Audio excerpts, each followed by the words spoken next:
We're live, Mr. Morrison. Yield back, sir. Yes, good evening, wherever you are in Belize City, across the country of Belize, or in the diaspora. This is Belize Current Affairs, show number 313, 313. And we're gonna be discussing a number of very salient and relevant issues with you this evening.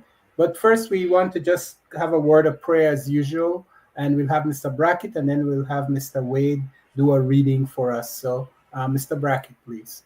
Thank you very much, Mr. Chairman. I'll just bow my head, sir. Divine loving Father, once again we come before thy presence. Thou who art the creator of heaven and earth and all that in them are, thou who art our creator as well, we pray that thou mayst have mercy upon us, deny us our hearts, our desires, even our most secret thoughts. Please continue to abide with us. Please bless this country of the United States of America, its people and leadership. Please bless our country and patrimony of Belize, its people and leadership as well. And we pray that thou must continue to bless the rest of humanity, each and every one of them. Those who are in need of food, clothes, health, shelter, Lord, please be merciful unto them all, I pray. For we ask these mercies in Jesus' name, amen. Amen. I yield back, Mr. Chairman. Mr. Wade, could you please give us a reading? Thank you. Thank you, dear Mr. Chairman. It's a pleasure sitting here in your company here tonight, and it's blessed Monday on our 313 edition of our Belizean Affairs show. I know you have a nice program lined up for we here tonight, Mr. Chairman, and I'll go straight into a reading. Reading from Matthew 5, 37 to 47. And it reads, "Let what you say be simple, yes or no. Anything more than this comes from evil.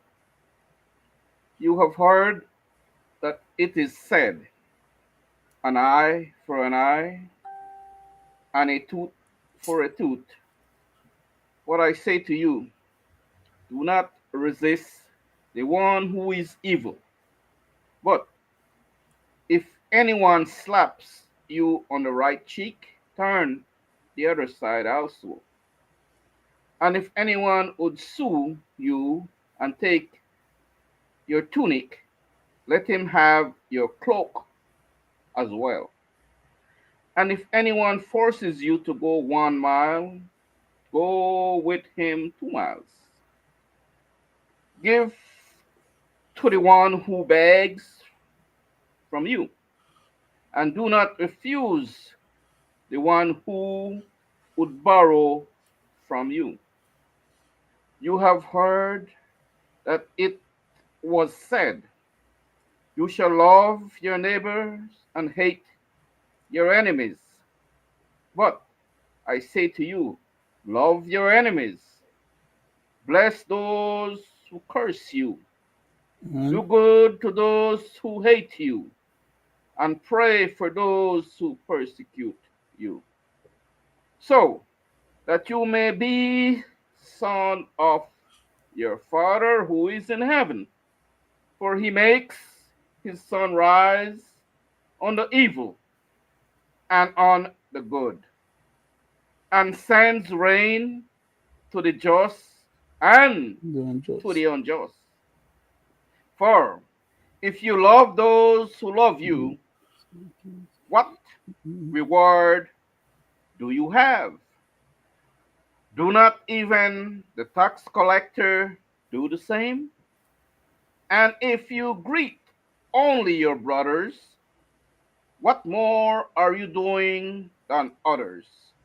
Do not even the tax collector do the same? You therefore must be perfect as your heavenly Father is perfect. That's my reading Good. from Thank you very Matthew. much. Thank you very much, Mr. Wade. And once again, our listeners out there, I want to thank you for joining us on this 313 episode of the Belize Current Affairs.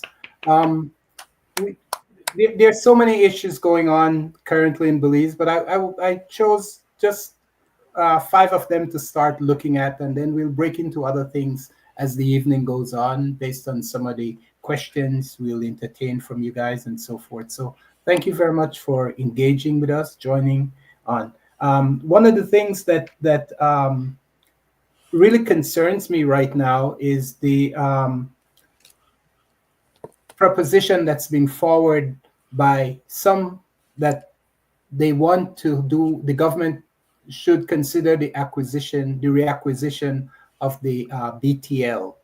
Um, we know we've been down that road before. We've seen how that went, and we need to really step on it and make sure that this, if it's done, is in the interests of the people of Belize. Um, we know that there's always issues with monopolies, and for the most part, BTL was moving along quite satisfactorily and prospering, and with the competition with Smart at some point, until the government at some point decided they were going to take away the government contracts that BTL had previously had as part of their offering portfolio, since they were the telecommunication company for the government. So we need to see what's in this decision and if there's any real benefit for the people of Belize. And we'll talk about that a little bit. And also, I want to talk about the recent village council elections that we had, where we saw this very dismal performance on the part of the opposition, and also very dismal performance on the part of independents. I think we need to see where viability is. Why is our system so skewed that no one else can make entry into the hold of these elections? And then recently, the PSU has came up and said that they were going to be accepting the salary adjustment that the government had offered. We still don't quite know where the BTNU, the teachers union, is on this issue. They're still somewhat out. And then one of the big issues we have consistently across the board is transparency in government contracting. I noticed that recently the government had a sort of a seminar or a gathering where they invited some individuals that participated in vying for government contracts. And so we want to make sure that this is, as they do this, it is true. It is transparent, but that it is a real offering to the public.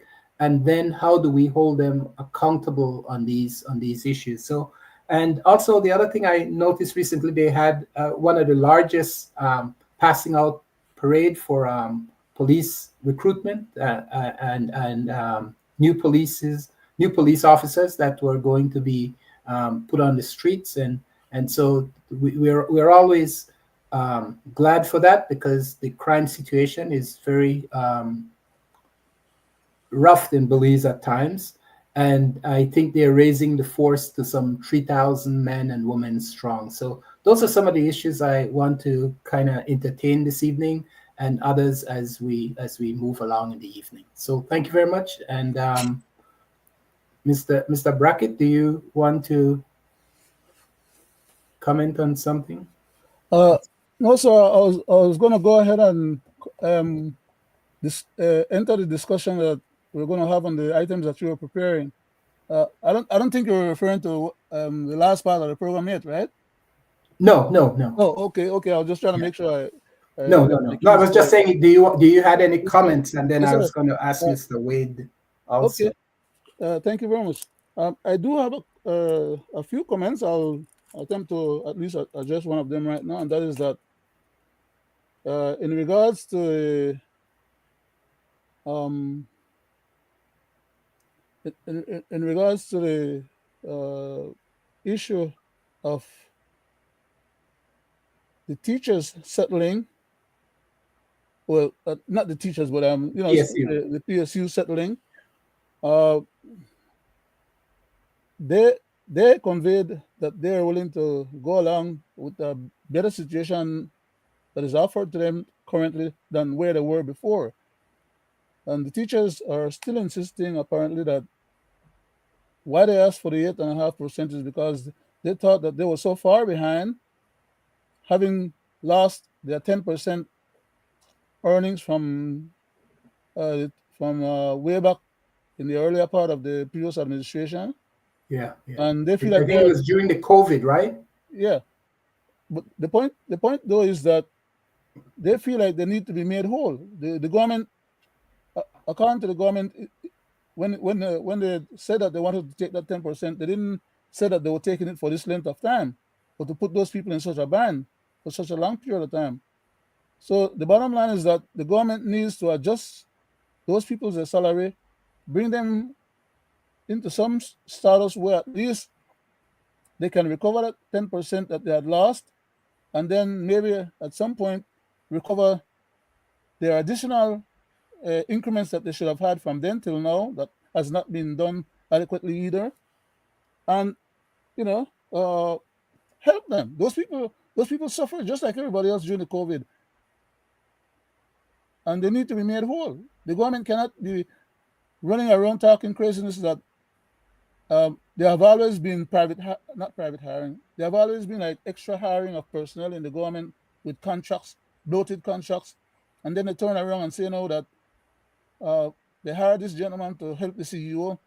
If the CEO doesn't know her job or is incapable of doing her job, then hire the young man as the CEO, and then maybe he'll get a little bit more than the 70,000 that he's getting right now. He'll probably get 80 or 90 as compared to the current CEOs because he apparently knows how to do his job. He was passed over, as a matter of fact, for that job to be given to a CEO who, in truth, should be someone who came up through the rank and who know the job. They shouldn't be having people who come up through the rank to be subordinate and stay under politically appointed individuals who don't know the job. So I have a problem with that. Yeah. I wouldn't have a problem if the government had enough funds to hire the extra personnel because they are needed. But they say they don't have the money and they can't pay the people that they have hired right now. But they can pay themselves and their CEO and their bodies, you know, these hefty salaries bigger than what the teachers are getting. Okay, and that's not fair. All the people are asking for as the teachers and the other civil servants is equity, fairness, to be treated, with some sense of concern and goodwill. I have a lot more I would like to say about that and other Okay. subjects that you brought up, but I'll just Okay. like defer to I'll, Mr. I'll, I'll jump to Mr. Wade. Good evening, sir, again. Yes, sir. Thank you, there, Mr. Chairman. Good synopsis there, Leonard. Thank you, Mr. Will. Um, you know, Mr. Chairman, this is not the onliner. This is not the first time we see the unions on the street, and it's not going to be the last time. Um, my thing is that, like Leonard rightfully mentioned, right, that you know all this money uh, that was given to like for instance Mr. Ashcroft settling on lawsuits, buying of vehicles that it's not necessary. I think that if you get a job, I think that it's your duty to find your way to and for your job, right? So all these hefty rewards that certain people gets, right? For me, it's a waste. And it so happened that, these people that get all these rewards, right? What do they bring to the table for the nation and the people? In my humble opinion, nothing. But what they bring to the table is for their minister in that department and the favors they bring to the prime minister, right? For instance, I'm talking specifically about the CEOs, right? Because a lot of these so-called CEOs that they come from all walks of life. None of them are professionals in terms of the department they're in. They have not a clue. That's how I see that. For instance, we're going to go back. Mr. Guzman, like you rightfully mentioned there, is a very good friend of mine. We go way back. He's retired. He's a peep. Like I said it on the last show, he knows the job. He knows policing. He knows what goes going on the ground, and he has a very good command intellect. He could take charge. He's a people's person. Now here you have a CEO who's getting more pay than the person that's going to be hired to advise him. So all I'm saying is that, for instance, that one incident here, fire Mr. Wade, they him will or get her? more money. Mr. Wade, him or her in this case?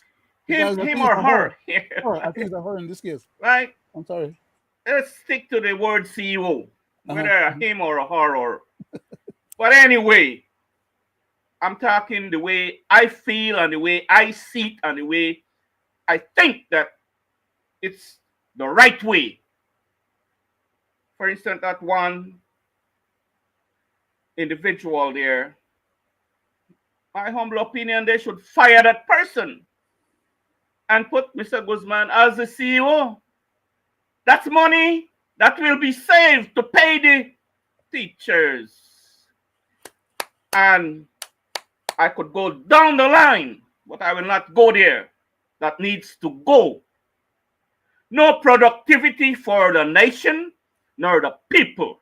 Like I say, their productivity and cover-ups and put there in the spotlight is for their ministers in that department. Cover up whatever. Because the next person from the minister is the CEO in these departments. Mm-hmm. So they don't need to be getting the taxpayers' dollars just to facilitate or to be a crony for either the prime minister, past and present, or a minister for that department. That's how I see CEOs. Now, it's so sad to see how the government, past and present, because there were, Mr. Chairman, there were strikes from the UDP days. Like I say, it's not the first one. Now, it's not going to be the last one. So, my thing is, and I've always said it, the unions are part of the problem. The unions are part of the problem. Why I say that? I say that because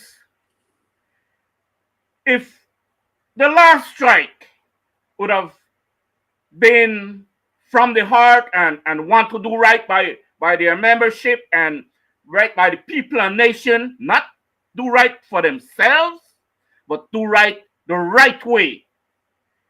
The unions have the power to bring any government to its knees.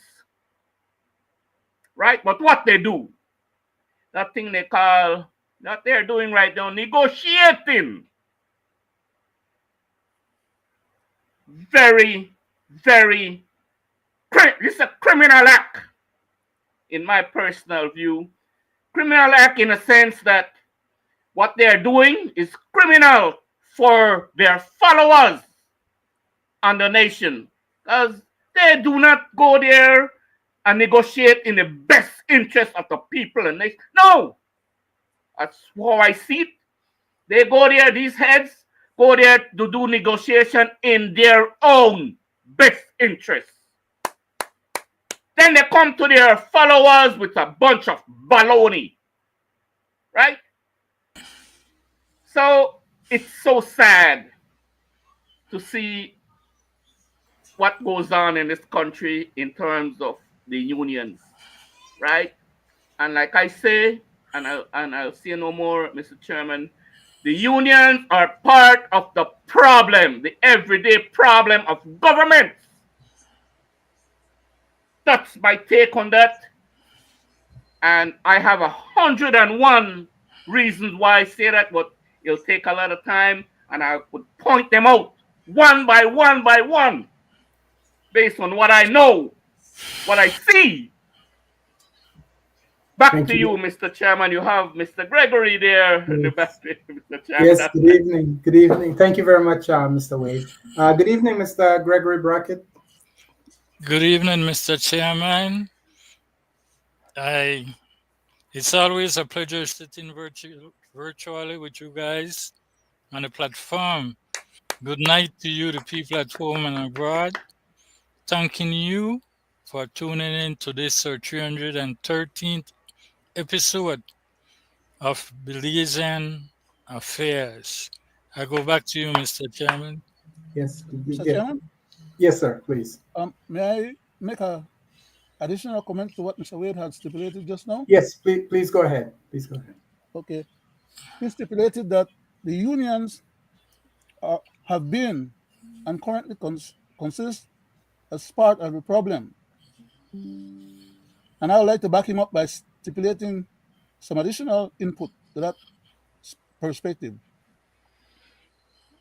Why I would 100% back up what he's saying in the context of the unions support the civil service, the individuals themselves. That is what they're there for as a union. But there's too many civil servants in the government service, many of whom have been primary movers and shakers of these in-house politics, like they call it, in terms of what some of these employees they do in the government departments. Devious behavior, illegal behavior. Some of them know exactly what they're doing that is wrong, but they keep doing it because they have the union to back them up when push comes to shove. And if any of them get in trouble and they need to be sanctioned or taken to court or put through any of the processes or the PSCs, the problem that the union has to back them up, it shouldn't be that the union will back them up even when they can verify that they are committing treacherous conduct against the very public that they are sworn to serve, because that's their job as part of government, the arm of the government, the executive part of the government. They're there to do what the Constitution says is rightfully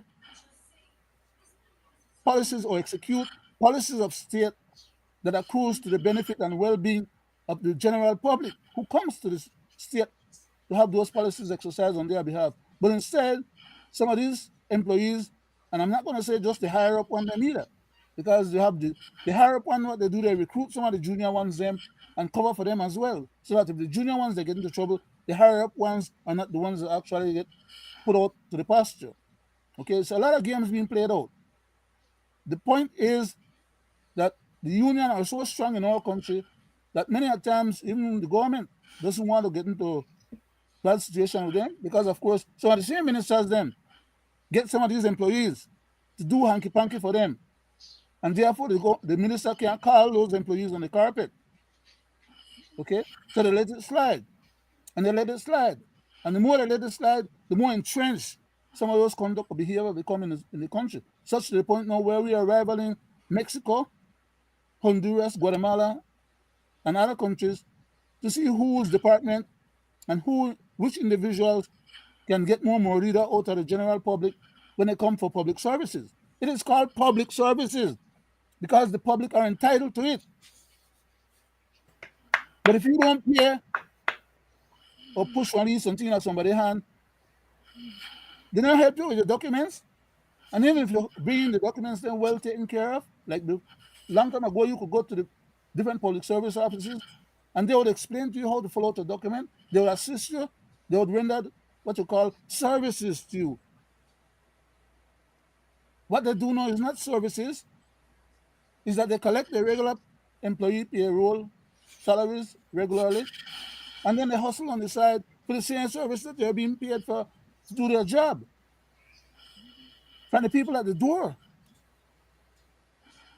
who man the door them or the security guards them. We have had cases like those that have been out in the public, but it's been going on for decades, as I can testify to anyone that needs backup and facts and documentations, as a matter of fact, because I've investigated quite a few of these departments.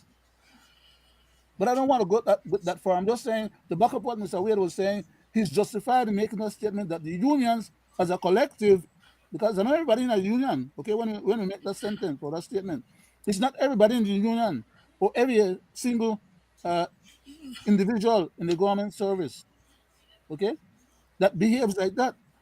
But the ones that don't behave like that can't open up their mouth and say nothing much because they'll be caught in a crossfire where they themselves will become victims. And who can they run to? Not the ministers for whom some of these people are doing the jobs, not the police, because then they will have to provide documents from inside of the government department to prove their point.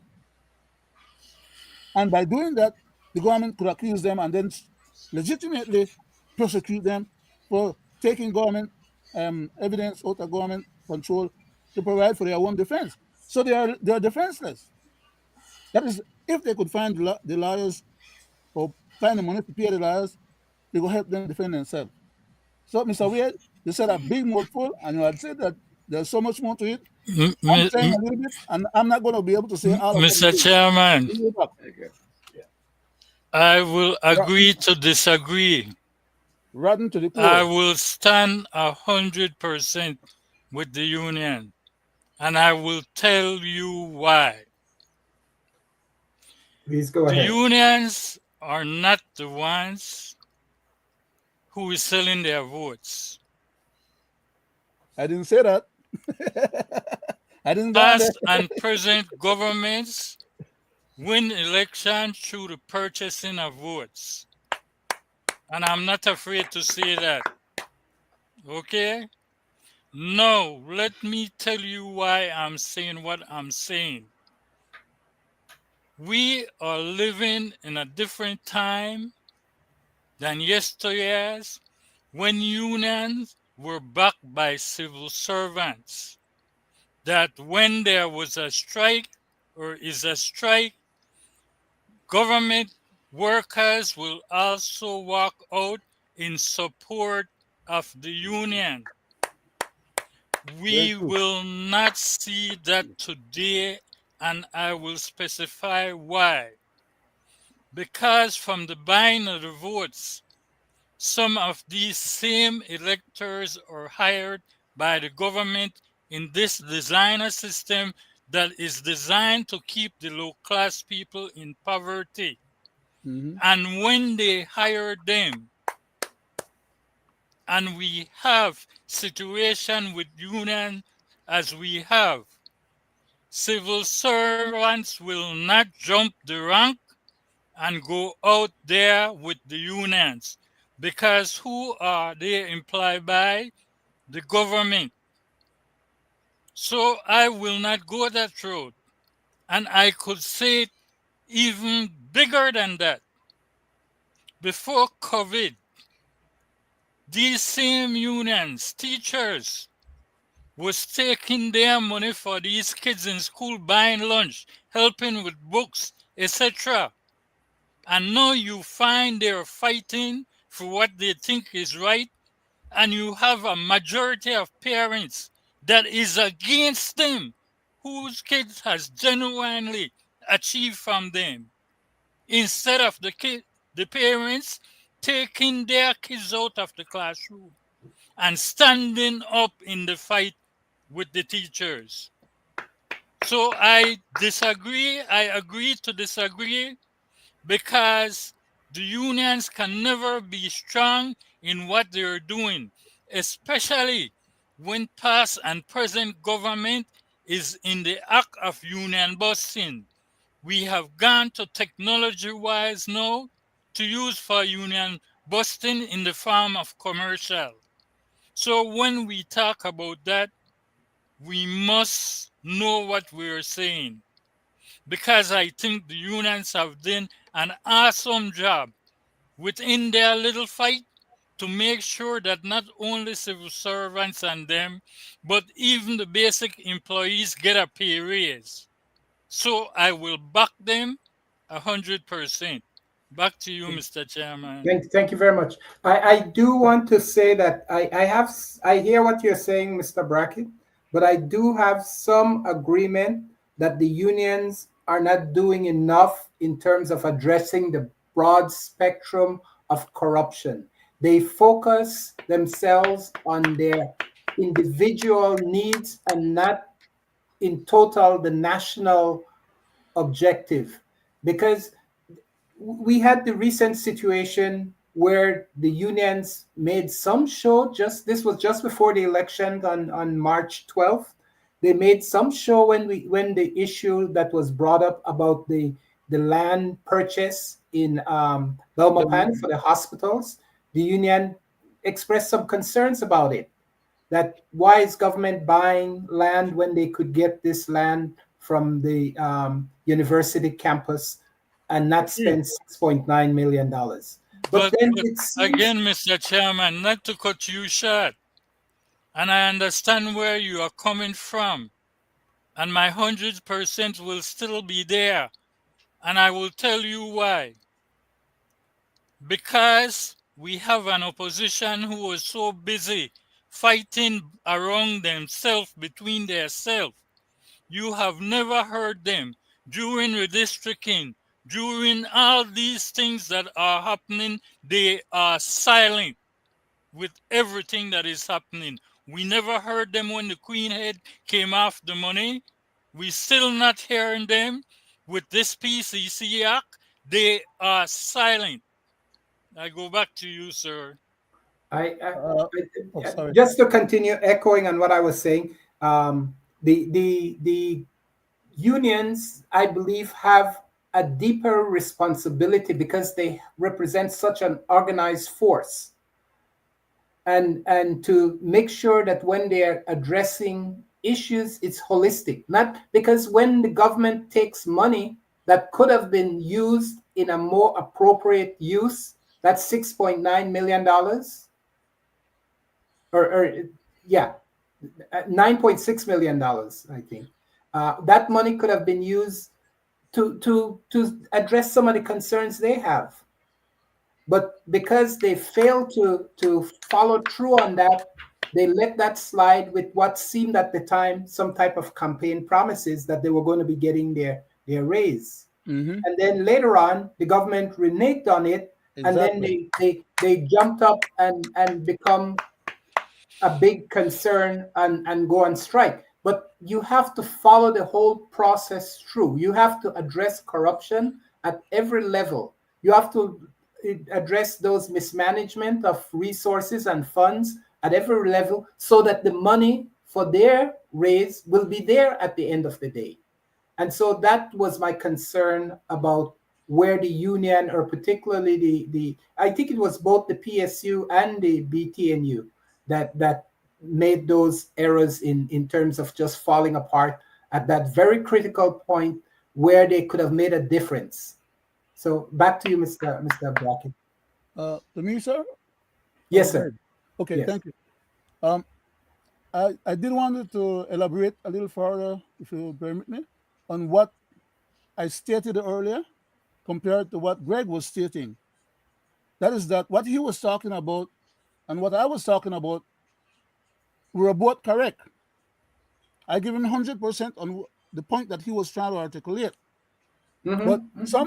somehow he left the impression that he was conflating something that I had said as having been different than what we are actually discussing here tonight.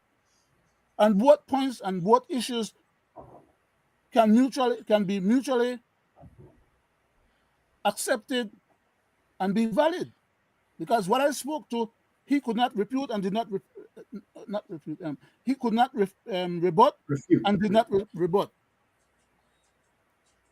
But yet it appeared that he was rebutting what I was saying, when in fact that wasn't the case, because he wasn't using the points that he No, could no, have used to rebut my point. the And point Yeah. is give, taken.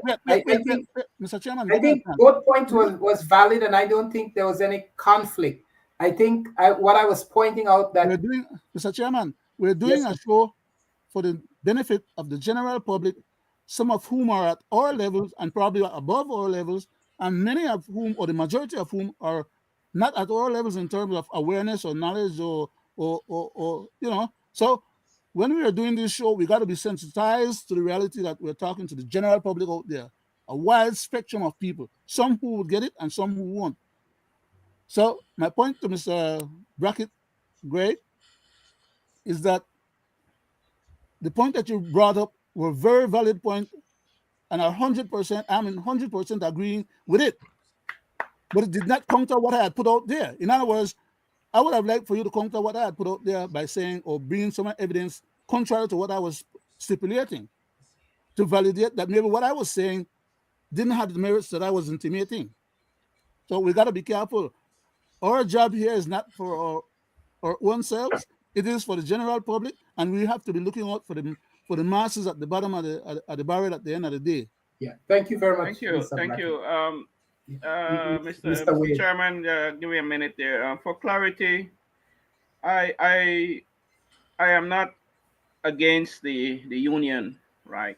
Neither am I I. mean, they are doing a service in terms of, but they're not following through, right? And I say this to say that, like you mentioned, Mr. Morrison, right? You know, and I've said before, and on our previous shows that some of them are there for their own interests. And I've always said that the union, Mr. Chairman and Greg and Leonard, the union in this country, they have the power to bring government to their knees, but to their knees to do the right thing. Like, for instance, there shouldn't have been a negotiation. They should have gotten their 10% right away and gotten everything that they wanted. Right? No, no, no, no compromise, no, because the same way he did offer and gave to his CEOs and Ashcraft and all, the same way he could have given it to the unions. What they do, they go in there behind closed doors and they put the whole country compromise in not holding these jackals and hyenas responsible and do the right thing. What they do, they prolong and they go in there. Well, go back to your membership and don't worry, you take this message, but don't worry, this is for you, Mr. Leader or Miss Leader. This is for you. Just do what you need to do and go back to your. That's how they do that. And again, like I say, it's not the last strike because it's they will strike again for the government not following through. They will fight. They will strike again. This little promise that the government hurdle them in a little room, right, and promise them and say, no, hey, let it be over, and this is what we on, and they agree on whatever they agreed on, and we don't know what the hell they agreed on. We don't know, right? But what I'm saying is that these very same leaders will strike again because this government is not going to come clear with them. They're not. So all I'm saying is that they have the power to do it and get it done right away instead of putting the nation and people in watching them do the same thing that they did last year, and the year before, and have the governments to have their way That's my thing. Mr. Wade, No compromise with them. Give me my 10%. You owe me that. Don't compromise me with that. Or come and feed me a little something and say, later on we will accomplish, and we will, will by the end of 2020 or 2030, don't worry, you will have your entire package. Well, I will say that I don't have any problem with negotiation and It's a having repetitious them. cycle, Mr. Chairman. Huh? It's a repetitious Mr. cycle. Chairman, if I may, Mr. Wade, Go ahead. again, Back to you, Mr. I Chairman. agree with what you were saying. But how can that happen when we are living in a designer system? Some of these teachers financially is above other teachers who are going Mhm. paycheck to paycheck and Mhm. cannot stand a long stay out and strike. That's true. Number Very true. one, Very true. when I speak about this, I speak about the stevedores because I want to prove a point to you. The stevedores went to arbitration, was awarded an executive power, dismantle their award. So that's what I'm saying to you.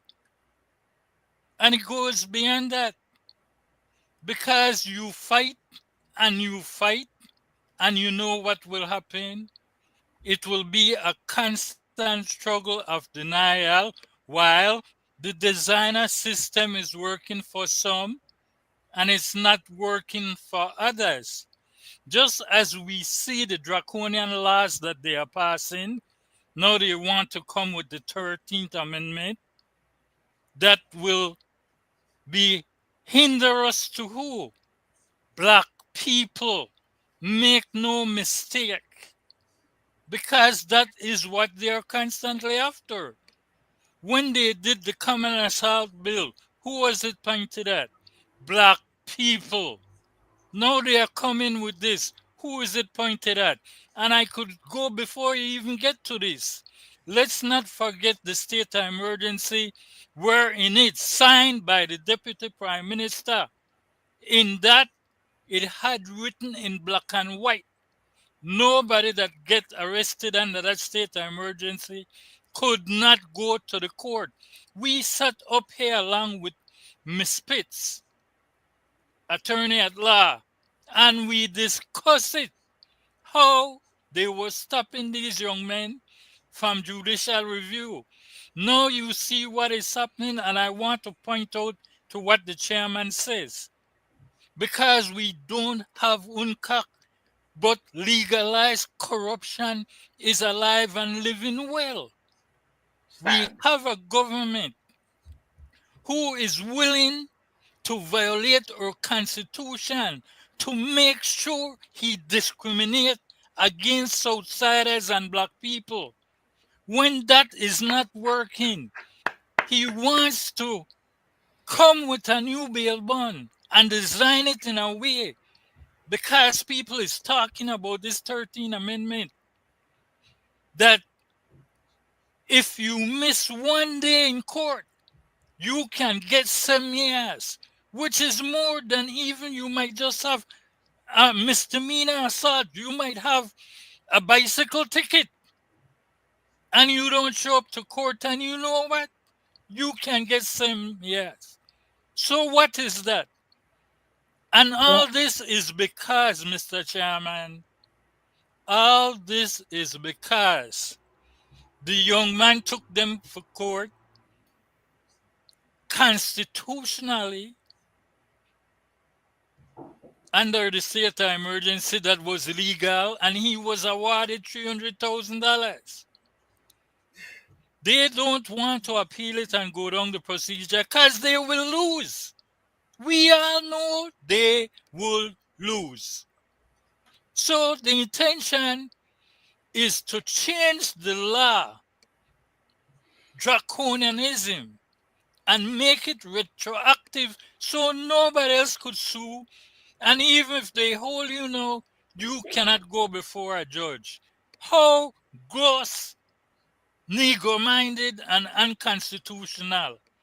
And I'm saying this to say the legalized conspiracy and blackmail that is happening. Okay? And I need to point it out so people can understand. Because you need to put them out there. Because these people here, they look out for themselves in a major way. They look out for themselves and their families. And it shows you how far they would go to do it. And you know what? Let me just go to the tape. Yeah, I think that's a lesson there. But Yeah. let's Jules, keep now it let's moving. talk about what's This the is pure speed cream, pure cream. What's the speed net strategy, Jules? SpeedNet strategy.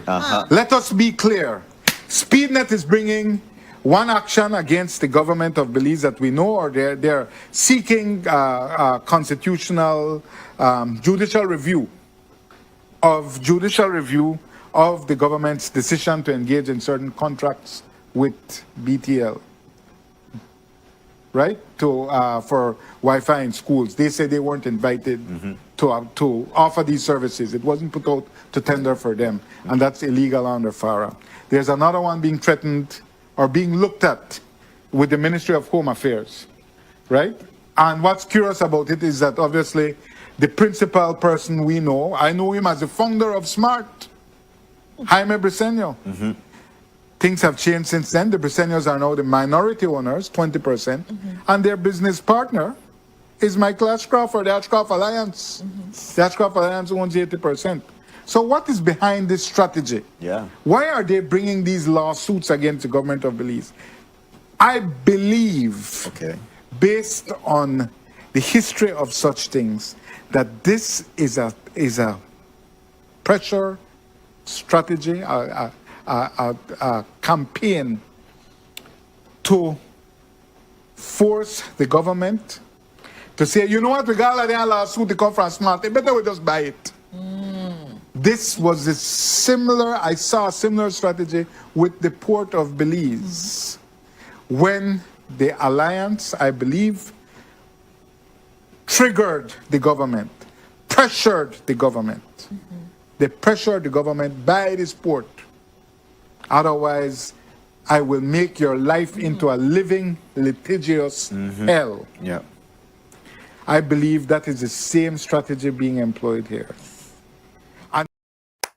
And I stopped the tape there, Mr. Chairman, to point out exactly what I'm saying. You are willing to violate the Constitution, not to do appeal because you don't want to pay this young man the $300,000. This is how far you would go. But then you would turn around and pay millions and pay millions in settlements because you don't want lawsuits. Just as I was saying, the government is tired of losing lawsuits. That is why they are so adamant and want to take the fundamental rights out of the Constitution. Mr. Chairman, I got to bust my cousin Greg Brackett bubble. Yes. The government knows exactly what it's doing, but it's not about just trying to violate the Constitution. It's about hustling more money out of the treasury of Belize and the mobsterism actions, okay? Then pretend that they're under pressure to pay out these things, to settle these things, but they create the same scenario that allows for it. they sure did. They guys don't know what they're doing. They're not stupid. But Mr. Brackett, you're not getting what I'm saying, and I'm pointing it out on law and the Constitution. Yes, you willing to violate the Constitution and turn around, legalize conspiracy and blackmail. Yes, you don't want to go that far by your own family, so you would buy it out. Hustling What money kind out of the crap is treasury. that? That's how you get the money out of the treasury for the people, for the preferred people. Then they're turning around and buy SMART now, because it will happen, okay? Before this term is up. We got 4.5, almost 5 years to go yet. Okay? It will happen before this term is up. SMART will be bought. Ashcroft and get money. He can get 80% of the value of SMART. Whatever I know, and I know myself and I'll chump change either. They say, well, like, just try to get rid of it. You want to negotiate and demand one high price. Once you get the government in a bed with it, you negotiate. Be saying they can get to 20%, ask for and get 80%, and then ask for end up to turn around and buy back the same monopoly when they crash the monopoly. Because that's the history that we have had in our country in regards to these matters. And who end up always with millions of dollars, hundreds of millions of dollars profiting off of the process. It's the same That cabal is people. why I said, Mr. Brackett, the discrimination of black people and the treacherous act that they are committing, how far they would go to do it, but protect themselves and family. Mr. it's just a Chairman, I means. go back to you. It's Mr. just Chairman, give me a minute. It's a means to Give me a an end. minute there, Go ahead, Mr. Chairman. go ahead. Guys, give me a minute. Okay, Go ahead. please go ahead, Mr. Wade. We are on the unions, right? Isn't these things that these treacherous acts that this government is doing, isn't that a matter of national importance, right? So I invite the unions, lock down the country so that these people stop doing these criminal acts against us. All I'm saying, they have the power. I've been saying it all along. They have this power to bring any government to its knees. What they do. Mr. Chairman. Now, if Mr. Wade. Guys, let me finish this off right now. Go ahead. If I was the head of the union, no negotiation, bring the country to a lockdown of these national importance. Bring the country to a lockdown until the government does the right thing. If it doesn't do the right thing, the country stays locked down. Mr. Wade, you said one true word there, national. What I would have done if I was the head of the union, because it's matter of national importance. But that's the point I was making earlier, that the union often. The only true thing about what you are saying, we are heading to it. Every day you look, it's happening. Whenever this government gets in, the national you use is nationalism. That's where we are heading. No negotiation. Just do the right thing. Mr. Chairman. No negotiation. Mr. Chairman, yeah? Yes. Okay, Mr. Wade, to your point, why do you think that they are filing out so many more police officers and more BDF? You think it's to go to the borderline to make sure that when and if the ICJ decides that Belize is fully independent and should have its territorial integrity intact, you think it's to go and defend? No. Or current police officers, or current BDF, or current Coast Guard, and all of forces are in place Do not have the capacity to subjugate the local population. for local And these guys are consumption. hell-bent in using them to subjugate us. Yes, that's what it is. As soon as Mr. Rosado became police commissioner, the first thing the man get out and say in public is that, well, he didn't say it in these words, I'm saying it in my words, is that he want to be a better man than Mr. Chester. Mr. Chester say if anybody get let loose from the court, he want to rearrest them and lock them down still yet.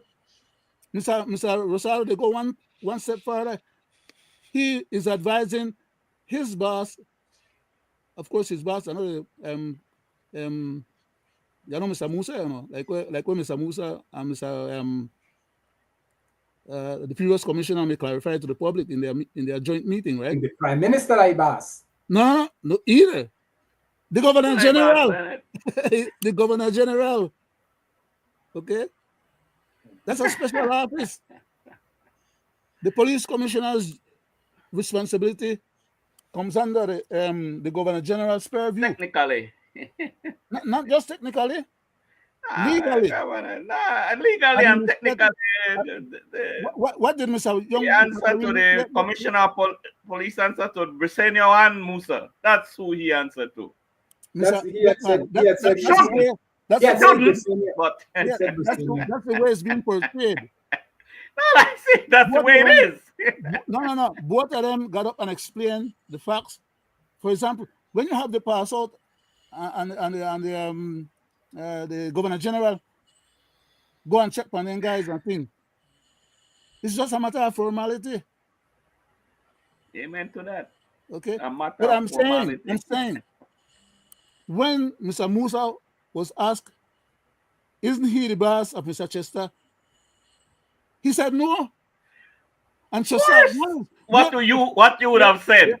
What you would have said? the way they portrayed, I would have said yes if I was him, because that's what they try to convey to the public.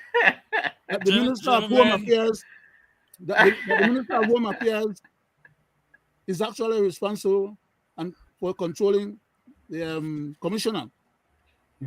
Who do you think select the commissioner? gentlemen, Well, let's go yeah, to yeah. the But anyway, chairman. go Let ahead, me back to hear you, what Mr. he Chairman. wants. Sorry about that. Yeah. I want to lean in a little bit on the monopoly situation with BTL and to see where we could find some places where this is totally against the interests of the people, and then see if there's any area where it may in fact benefit the people to sort of reacquire this telecommunication company. The reason is that in everything there's always good and bad. There's always a yes and a no and a zing and a zang and some opportunity to make things better. So I'm not dismissing it as all bad. We know that the practice of how they do things make it all bad. But is there some value that could benefit our No, country? no. La Not, Repubblica de Belize. not with the kind of No. rascals, not with the kind of rascals that we are dealing with. At least proven so far. Yeah. They Mr. don't have that Chairman, mindset. I hate to say this and I hate to interrupt you. But you know what will happen? It's like what is happening over there in your country when it comes to Israel. Your freedom of speech will be gone. Mr. Vasquez will not be able to do the beef no more. If he say anything, they pull the plug. Krem will not be able to do it no more. Because they will have the power to let you see what they want you, the people, to see. If they don't like a news media station, they can simply pull the plug. If they are speaking about the government, pull the plug. But they can do So that right now, I Greg. say Greg, they can no, do that right now under the present laws. no. And just to let it be clear out there, it is unconstitutional under the Freedom of Information Act. The Under, Constitution under, under, the, guarantees us that. under the current other laws, remember why I always emphasize other laws?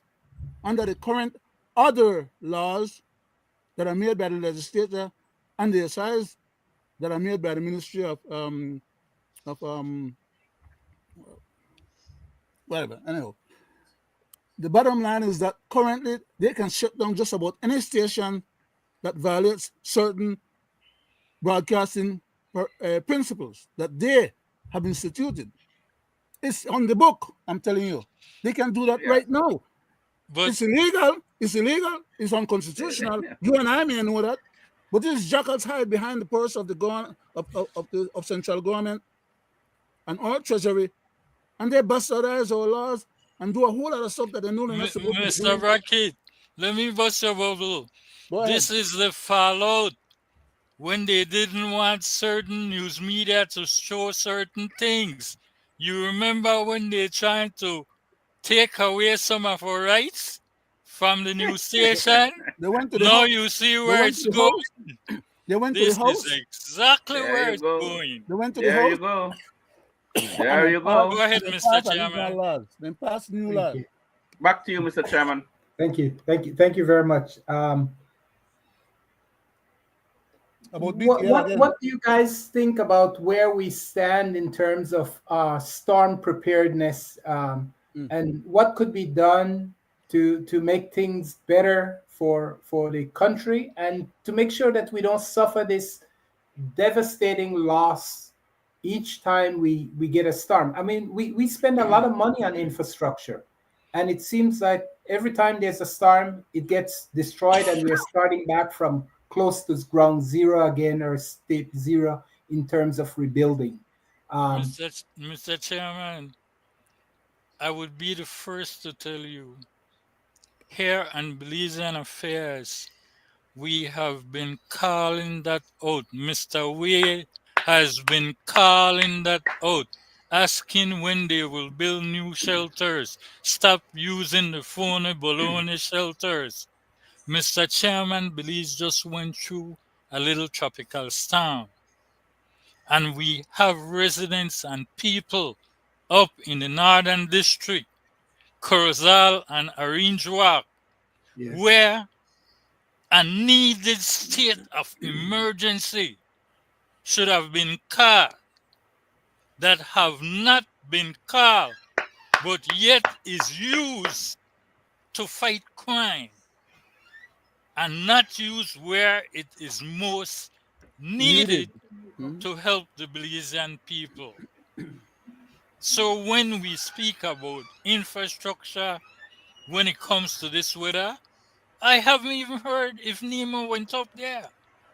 I'm sure NEMA has made some efforts. I don't know where they are. I know they have made some forecasts, and they were actively trying to help some of the people that were in shelters. I think at some point they had as much as like 65 people, and during the storm that was from Friday to Saturday, and that many people have now left the shelter, but NEMA was still providing some assistance to them. Well, again, Mr. Chairman, the last hurricane that came through here, which was not a big one, with all the donation that the government gets, some people still, last year, the roof is still not on the building. It's still not can stand up. Now we're in the season again, and they still have not been assisted with all the outside donation that was given to the government.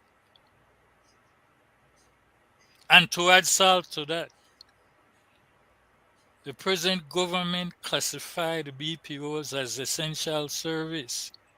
And just last year, these BPO was calling out on the Belizean people who works there, wanted to threatening them with firing them if they don't show up to work.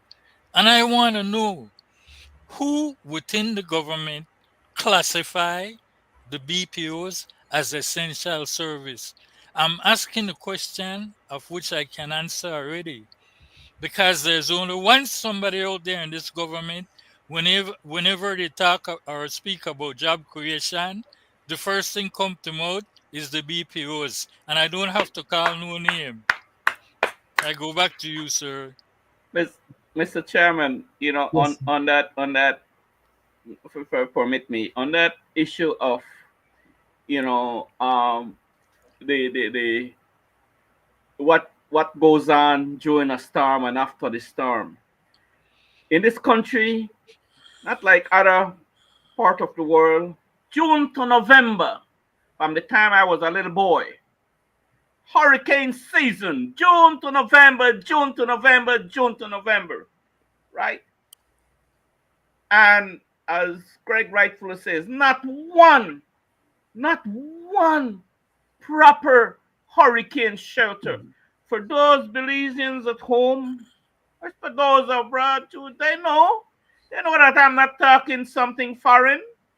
That's not one adequate hurricane shelter. And as for the north, Mr. Well, Chairman, Mr. Wade, I don't know if we have to build hurricane shelters specifically, but we should build functional building that could serve as hurricane shelters. yes, That yes, that too. That is that too, what not is one. that We, what, we used to have those before, but not anymore. It's yeah, well, confining. I had a discussion. I had a discussion about it because all of a sudden the government doesn't own anything. Everything they have, they rent. Every Private, space yeah, they occupy is a yeah. rental space, and so you can't necessarily put people in In a other, And what they private do, space. guys, in Mr. other, Chairman, for in other, educational purposes. Mr. In the President, villages, you have the thing they call community centers. Yes. Community centers. Some of them doesn't have roof. There's not a functional bathroom in that building, Yeah. right? So it's unsafe, right? So for educational purpose, like you mentioned, not necessarily hurricane shelter. There are other buildings, yes, but they are inadequate. Yeah. Now, as for the villages and the flooding that is going on as I speak, this happened not too long ago, months ago when a storm passed. The same villages up north. Oh, and the Ministry of Agriculture, Mr. Julius is packed and all them, going in the village, proper, we're going to do proper infrastructure because it's needed and this and that. Baloney. Just find a way to reward and spend the taxpayers' money and do not do the right thing. These very same villages are underwater again. Inadequate infrastructure, drainage. Mr. Wade, Water does not go uphill, Mr. Government. Greg, give me a Water does not go. Right. And we have the best, let me finish. We have the best engineers. Best engineers, right? Somebody might stone me with something right now. I'm saying we have the best engineers, right? Mr. Wade, I just want to say one thing. You said educational purpose, but that's what the hurricane shelter is. Educational building. There you go. There you go. But let me finish up here now, right, Mr. Chairman, right? This very same village and where the Prime Minister live, right? His area. Now, when will they do the right thing? Like I say, it's not the first flood. Don't you think that the man should have come together and channel the water properly out of these villages? So, all I'm saying is that, and we have the best brains, right? And it will happen again and again and again and again. But what they do before an election, they go and they send the Belizean and they muddy the place and they dig here and dig there and create problems in these villages instead of doing the right thing. Because all they want to show the nation and the public that they are working in the village because it's village council election. So they're working in the village. Is it the first village council election? No. And it won't be the last one. But to every time they do the same damn thing repetitiously. Right? So nobody has the will to want to do right. Right? So we'll continue to have the flooding. So sad. Belize City, right? Is it the first time a little high tide come and we have flooding? Right? Don't you think by now But that Mr. Wade, the man should have come together and do the right thing? No, they do not want to do the right thing. Back to you, Mr. Chairman. What you're saying is well taken. It's what we're doing, but how do we make the approach to the government that they need to stop doing what they're doing and they need to address this based on what we're seeing? Climate change. These storms are becoming more consistent. They're becoming more severe, and we need to find a way so that we're not every time starting at step one in terms of building what we built 2 or 3 years ago because it is not adequately protected or it was not sufficiently developed in a way that make it resistant to the storm conditions. So those are the issues that we need to kind of look at to see how we're doing things, that we're not just building a road that looks good today and then the first storm it gets washed away, or that we're providing for the citizens to make sure that they're safe and that they have the resources you mentioned, that the material doesn't just get stuck in a warehouse or get handed out to a select few or get misused or never get directed to the That's where people that I needs was it going to most. tell you about, but you said it. Yeah, And no, not please to go ahead. mention the amount of donation, Mr. Chairman, the amount of money to every before and after a storm. Don't forget that, right? And like I say, June to November has been happening. Hurricane season been happening from I was a little boy, and I not young anymore. So you know that's a lot of years, and Go what ahead, we have Mr. to show Brackett. for it. Mr. Chairman, Yes, sir. the question you posed was one of trying to get to a situation or a point where the government could probably get some input, advice, guidance, or support in being able to do the right thing so we don't have the same situation repeating themselves. The first problem is that climate change is going to get worse as the years go by. Okay? Secondly, the infrastructures that are being built are not being built because enough money is not available, and whatever money is available is misused, mismanaged, and misspent. Thirdly, the people that actually manage these projects always have a tendency to want to take contracts and cut corners in order for them not to end up eating the difference in the low price that they bid for the job compared to the real value of the job by the time they buy the materials months and months after when prices are changed. There's a whole lot of different things that's going to these projects not being able to be done correctly. Right. I can say, as a single individual, the concrete roads that are streets that are being built in Belize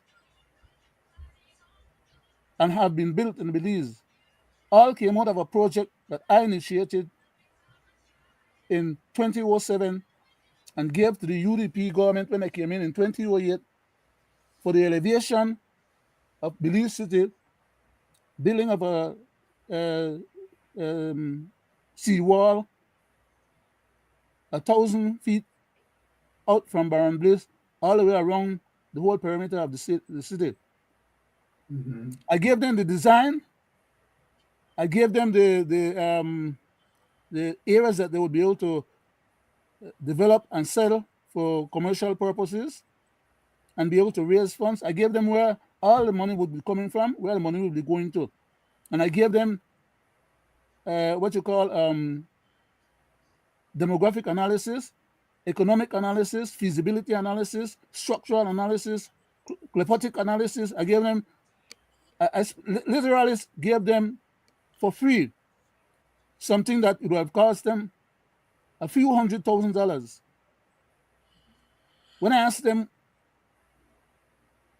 what they thought about it, Mr. Esquivel told me Mr. Lindo and the rest of the cabinet decided that the stuff was too ambitious. So I turned around and looked at him and I said, sir, too ambitious? And I didn't verbalize the other thought that came into my mind because I was going to say, no, no damn ambition then. Which was, but I didn't want to settle him on that because obviously he had already demitted prime ministership and he was just helping the new government that was coming into position to settle down and give some guidance. So it wasn't his fault. But the end result of that is that they didn't let Ms. Moya go ahead and do the infrastructure work. They didn't provide her the guidance, the support. They didn't provide her with the bond information that I had guided them to deal with. They pushed her out and instead put Mr. Daryl Bradley in. So Mr. Bradley went in and when I asked him about the project, because I noticed that they weren't putting enough steel in the roadbed, right? They were using some quarter-inch and 3/8 size steel, and they weren't putting enough of Rebars. it anyhow. So there was no what you call tensile strength in the roadbed. So Right. it would break up easily afterwards. Yeah. I went and I complained to him about it. First of all, I complained to the people who were doing the work on the site. They told me, well, their boss, was under contract to do the private job. I spoke to the engineers then.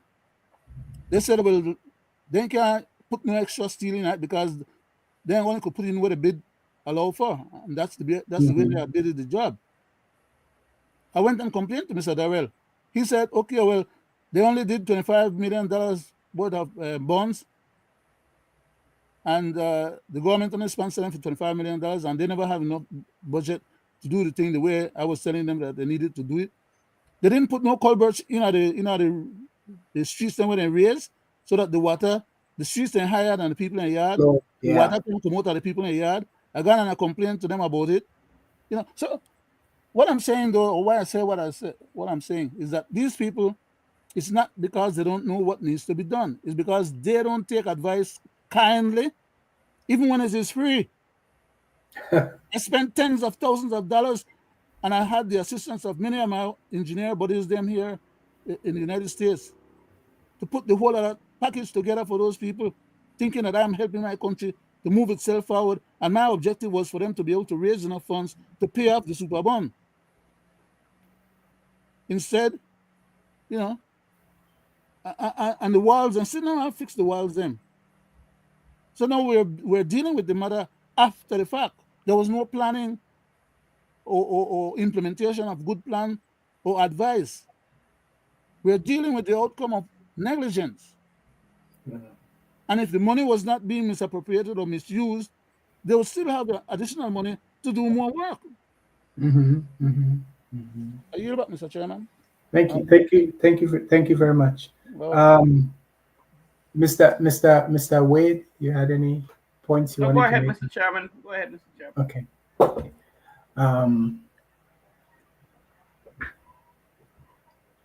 I mean, I'm thinking that probably one of the issues we keep coming back at constantly, and we have mentioned this on numerous occasions, was one of the failures of the CEOs that we see is that we have lost the opportunity of having civil servants in play in many of these roles where we had a level of expertise. And when we gave up the role of the permanent secretaries. And so it leaves us in a gap, because now you get just a political hawk that doesn't in fact know the job, right? And then they have to go about and spend more money to hire somebody that knows the job. And so we're caught in a very difficult situation where we are spending good money after bad money to try and correct a problem that's of our own making.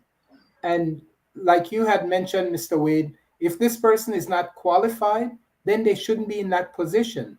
And in fact, the person that is acting as an advisor should be the correct person to be appointed in that position.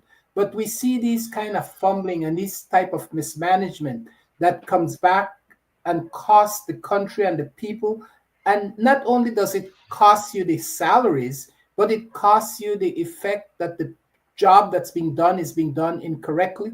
And therefore, the money we're spending is wasted. And we are ending up having to make correction, remedial, or complete replacement on some of these projects that we carry out because it becomes a total failure. So those are some of the issues that plagues us as a country, as a society, and we do need to find real ways of making sure that our government, UDP, PUP, whoever that government is accountable, and that they're not squandering and wasting our money on these needless effort and needless employees that are not redundant in many ways and that are not necessary and advancing and carrying forward the objective of for our development. Amen to that. And Uh, on that note, through Mr. our Chairman, medium, I beg the unions. I Mr. beg the unions to do the right thing and hold the government to task so that they do the right thing. Right? Mr. Chairman, Yes, sir. could I ask your indulgence for a small portion of the time to deal with this house cleaning matter that I had? Yes, sir. Yes, sir. We have 20 minutes more, right? Uh, 15. about 15 if we go over 5 minutes. Or Okay. Okay. I'll yield you the time to talk about the PCSS that we were looking at earlier in terms of addressing some of those concerns for the constitutional reform for the PCC. Thank you very much, sir. Yeah. Thank you, sir. PCC.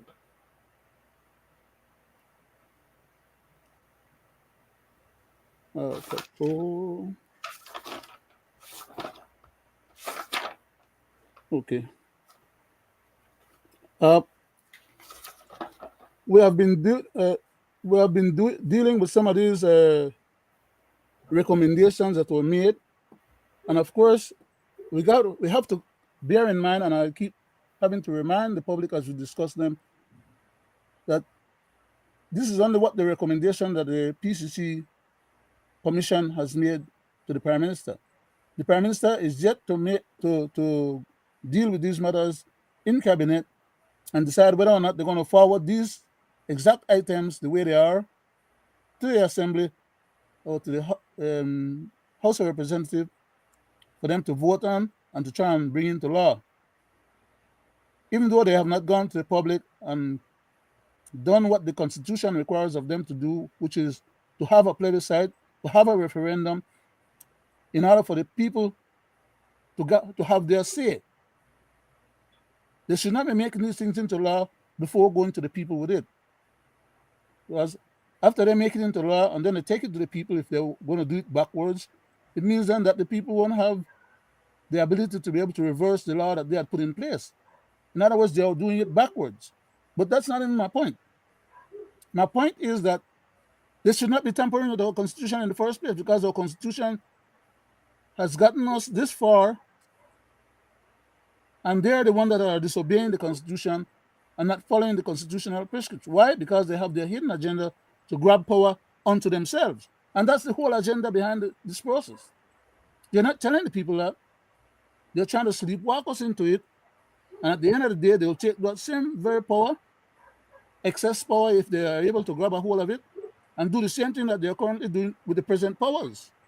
That is that, use it against us and to immunize themselves from any consequences of their misconduct or misbehavior.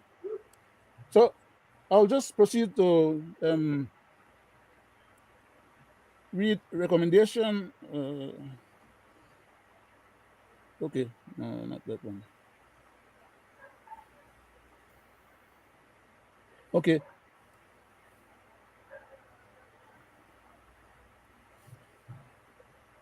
Item recommendation number 61 reads as follows: amend the Constitution to abolish the office of the Governor General. Now, I don't know which Belizean gave them that information before they started off the project, because from the very get-go in the project, they were asking that question, okay, without telling the people what the Constitution says about that particular question. So I'll just read the detailed portion of what is it that they said there. It says, the PCC recommends that the office of the Governor General be abolished and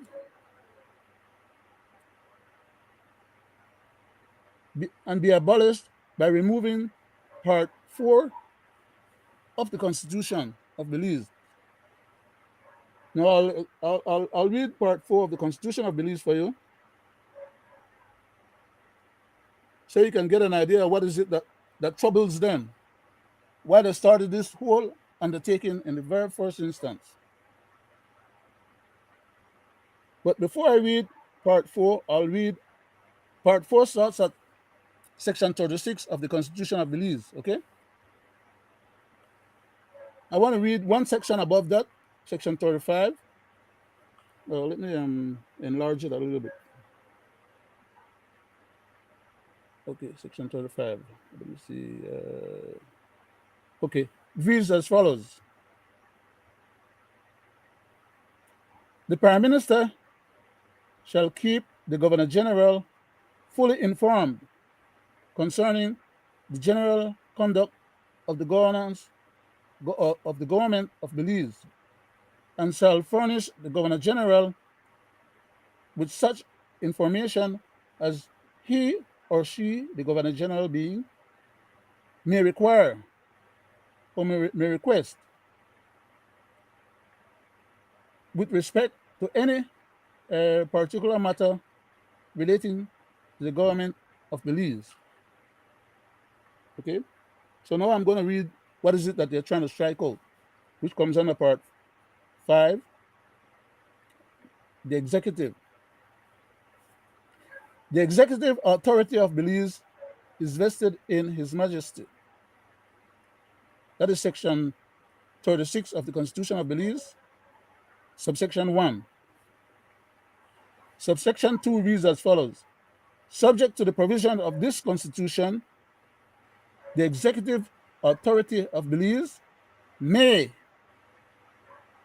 at one 3-letter word, makes a difference in what is it that these guys are trying to get at.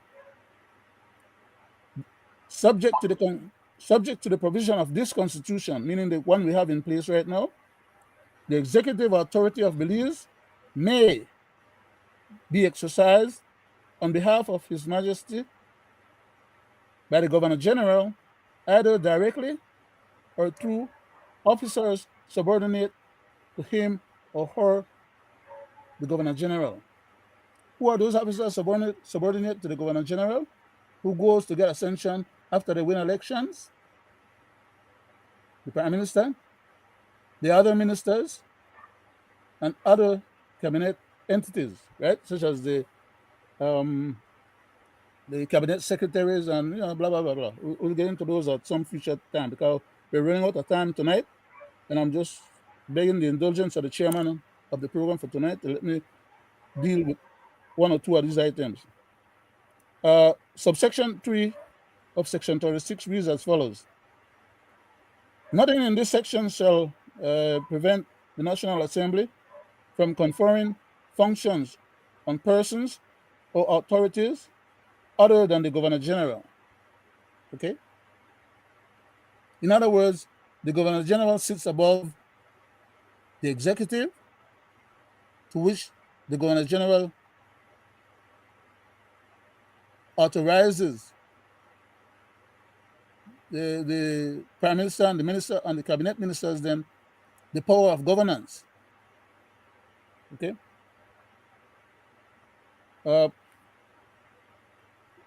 I'll read section 37 of the Constitution of Belize, subsection 1. There shall be a Prime Minister of Belize who shall be appointed by the Governor General. It's not the Prime Minister that appoints the Governor General. It's the head of state, right?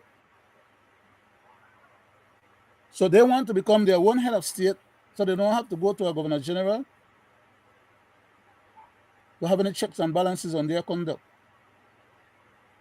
Whatever the Prime Minister says is then going to be the law because they are proposing to strike the position of the Governor General out of existence, which for all intents and purposes is to strike the existence of the head of state. But they don't want to call themselves head of state. They want to vote for themselves to become the Prime Minister who will be acting in that capacity as head of state. So they go take us one step at a time, and the Constitution will be changed now and will be changed in the future as often as is necessary when they have, according to them, the real powers of governance under their control. But they can't get that power of governance without coming through the plebiscite Mr. Brackett. So in their proposal, there won't be an executive. The Prime Minister will have both the administrative and executive role of governance. Most countries at least have a president. These jackals, Exactly where they want to go, Mr. but these Chairman. jackals don't know how to get where they want to go. I am saying it again. And we have not been providing any La guidance. Repubblica de Belize. You heard me say that earlier. Let me read it. Let me read it off of their one black and white presentation. Okay. That's why I'm not even reading that, because I know what they're doing. But I need to finish what I'm doing, Greg. Give me a chance. Whenever the Governor General has occasion to appoint a Prime Minister, he, the Governor General, or she, the Governor General, shall appoint a member of the House of Representatives who is the leader of the political party which commands the support of the majority of the members of the House.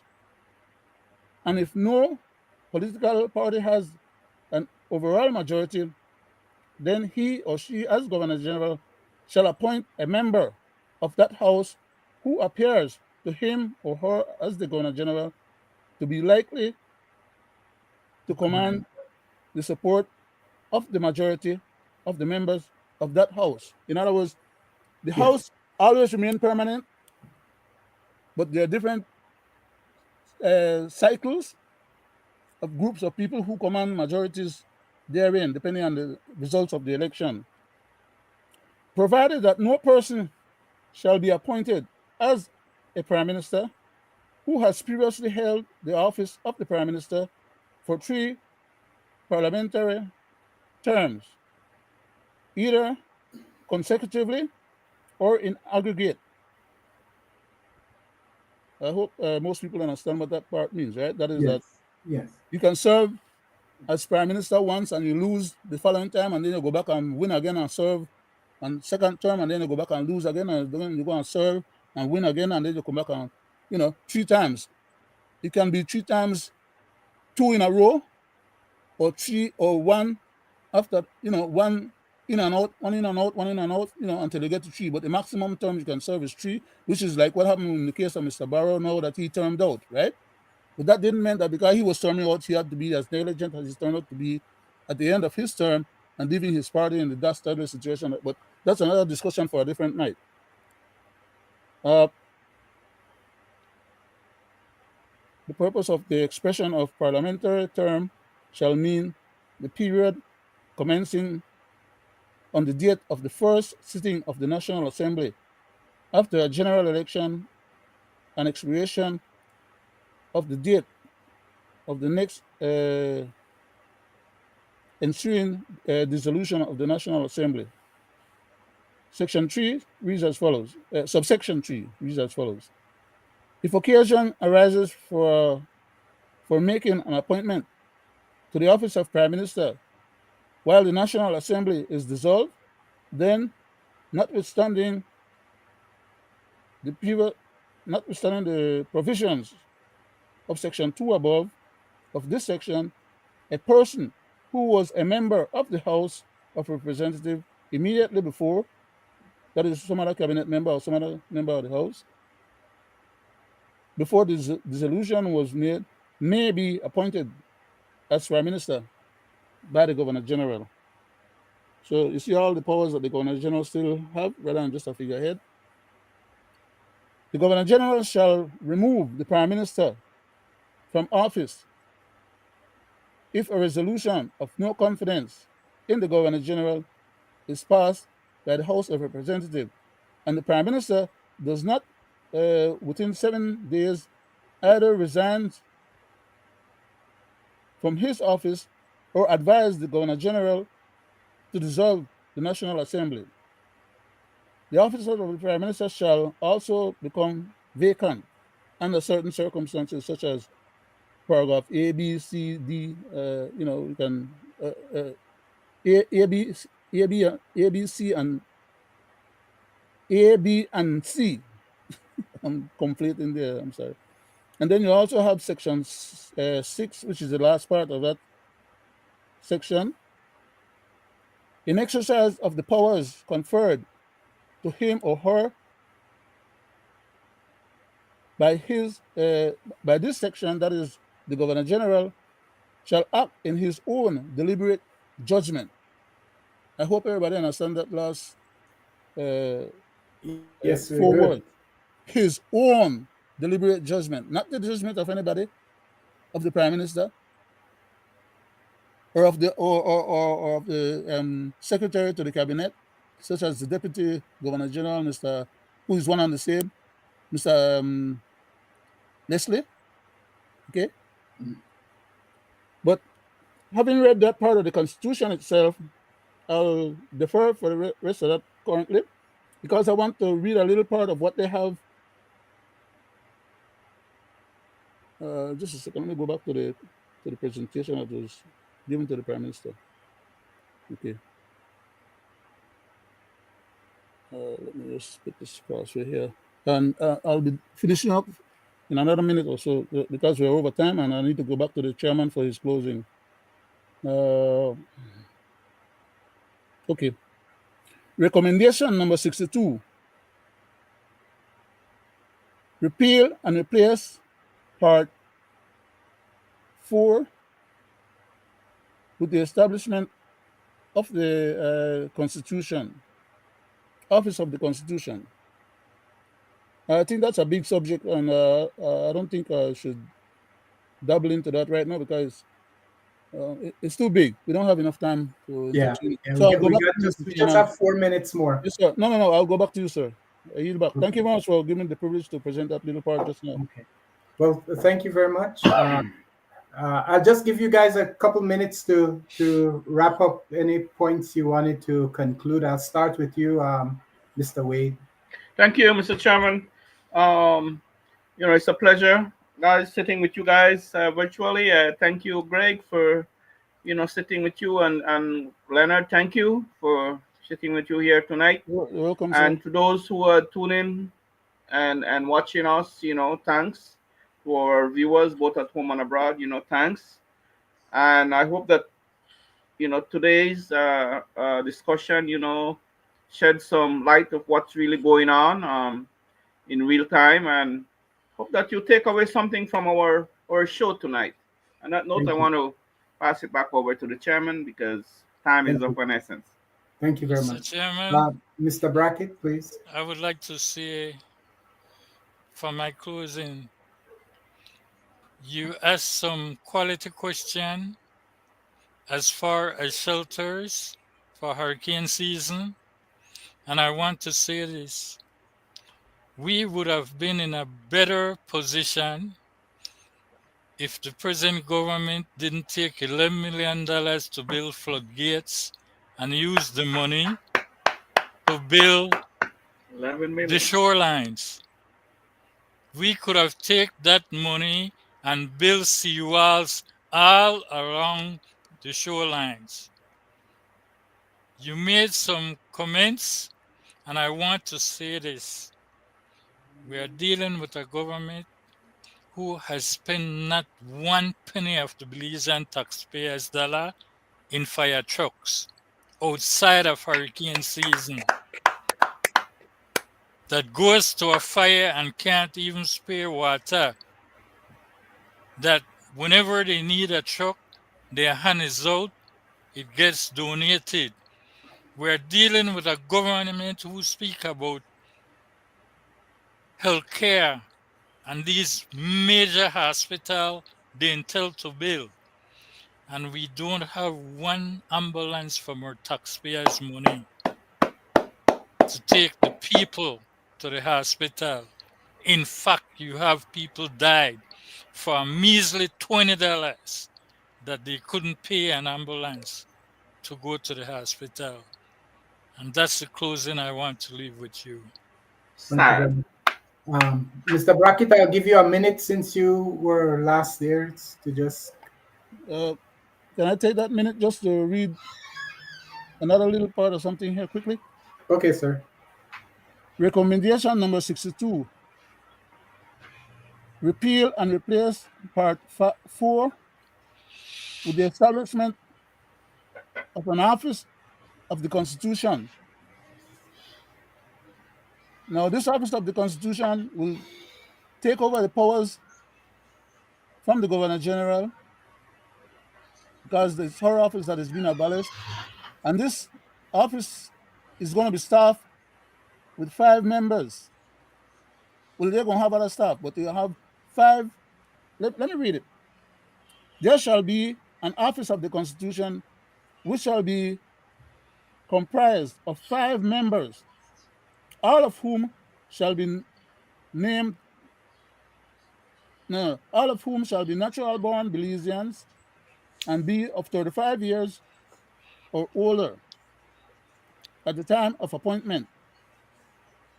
1 nominated by the Prime Minister, 1 by the majority of the House of Representatives, which also under the control of the Prime Minister, 1 by the majority of the Senate, which is also under the Prime Minister's purview, 1 by the majority